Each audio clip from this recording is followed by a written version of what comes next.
Jembatan penyeberangan orang atau JPO seharusnya bermanfaat untuk mempermudah masyarakat untuk menjangkau jalur yang berseberangan.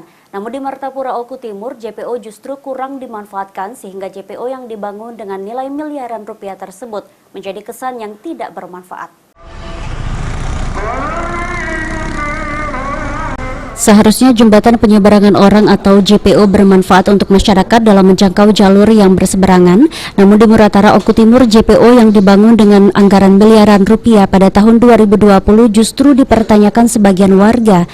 Pasalnya keberadaan JPO tersebut kurang efektif karena masih banyak warga memilih untuk langsung menyeberang di bawah JPO, apalagi yang lanjut usia atau ibu-ibu yang lagi hamil.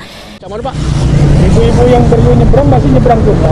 Tapi kebanyakan masih banyak yang ini, Pak. Kalau dilihat ini, Pak. Nah, tapi kalau ibu-ibunya gendut, belanjaan banyak, putar dia. Oh, lebih cepat istilahnya, Pak. Oh, putar itulah dia. Lebih situ loh. Kalau dia badan baik, acak dia sini. Oh, mungkin itu.